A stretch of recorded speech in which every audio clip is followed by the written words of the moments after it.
Yeah, obviously, one of the best environments in college basketball tonight, right?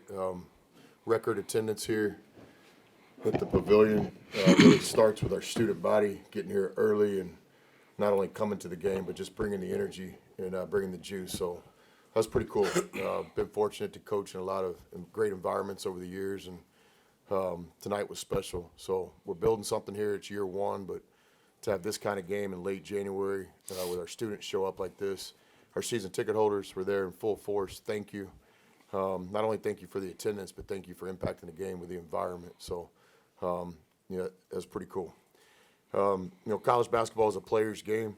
It always has been. It always will be, in my opinion. So, whenever you beat a really good team that's well coached, like we did tonight, you had some guys step up. So certainly Juju to have 11 assists and only one turnover in the game.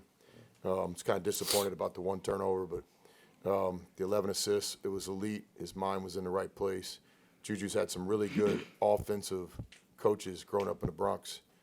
I'm still waiting to talk to the guy who taught him how to play defense, but we won't talk about that tonight. And obviously, TJ, I think I said this the other night, those of you that were here, this wasn't a one-game deal. He's been really doing well in practice. He's getting himself ready. In my mind, it's just 4 or 5 straight games where the young guy's been really ready to play and dialed in.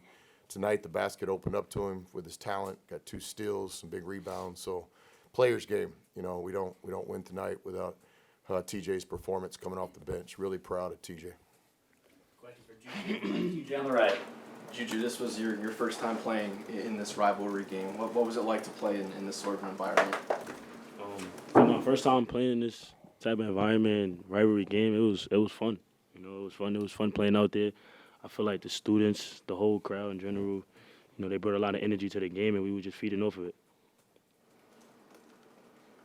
Juju, in a game where your counterpart on the point guard side, Josh Hubbard, is electric in the first half, how do you respond to that, and what does that do to you mentally, seeing him play that way?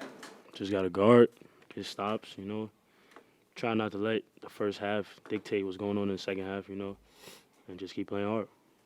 TJ, Coach Saul said that you had a different look in your eye after that Arkansas game. Before that Arkansas game, you feel that you came in tonight with that same type of feeling that you had going into that Arkansas game?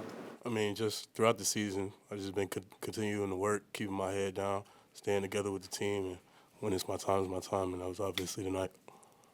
TJ, we were late into the second half when you missed your first shot of the night. Just describe to me how it feels to have been so successful from the field. I work so much. I'm kind of not surprised. Guys shot us before the game yesterday, just keeping the work up. TJ, shots weren't falling for some of your teammates early in the match. When did you kind of notice that it was kind of the onus was on you to step up and hit these shots? I think it wasn't on anybody just to step up. I think it's team effort, all of us. If somebody not hitting shots, we got enough players where somebody else can hit shots. So, yeah. Last time I heard match was on Ted Lasso. I like it, though. Good basketball match tonight, TJ. Appreciate it, Coach. Juju, hitting that 3 at the end of the first half, I guess what kind of momentum did that give you going into the locker room? It gave us a lot of momentum, but I feel like that didn't really do too much. We were just trying to figure out what we got to do in the defensive end because just like you said, the point guard, he was playing good, He was breaking us down, making plays for the other team, scoring himself. So it wasn't really about the shot too much. It was just what can we change and going into the second half. Juju, Bradley Davis, WAPT Sports in Jackson. Good to meet you. Kind of going off that last question, it seems like in recent games you've kind of been the guy to take the big shots late in the shot clock. Kind of, how did that come to be, and have you always kind of been told you have that clutch gene? Most of the time when, taking big shots is confidence from yourself, and your teammates and your coaching staff believe in you. Like I always say, I believe in my coaching staff. They believe in me. I believe in my teammates. They believe in me. So just them giving me the ball when it's time to, probably make a big shot, or even if it's not a big shot, a big play, it just means a lot. How do you stay ready for moments like this? Just keeping my head down, not worried about any results from the previous games, just continuing to work and continuing to perform.